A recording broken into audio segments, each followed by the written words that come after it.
엘리야는 갈멜산 꼭대기로 올라가 가뭄을 해소할 비를 내려주시기를 7번씩이나 간절히 기도하게 됩니다.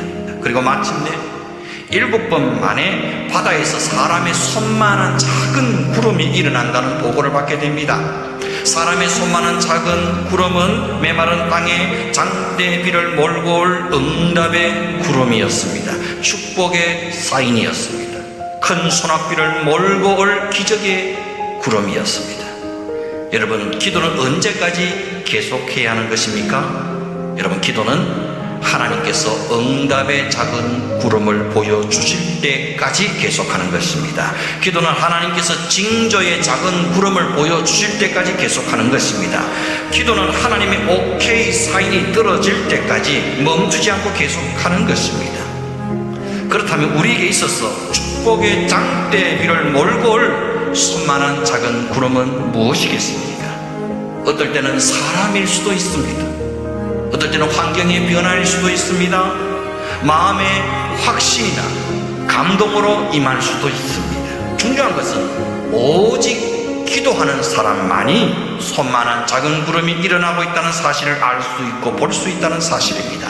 오직 기도하는 사람만이 사람의 손만한 작은 구름 속에 거대한 장대비가 숨겨져 있다는 사실을 안다는 것입니다.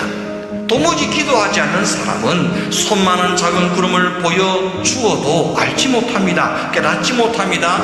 기도하는 사람만이 하나님이 일으키시는 손만한 작은 구름을 볼 수 있습니다.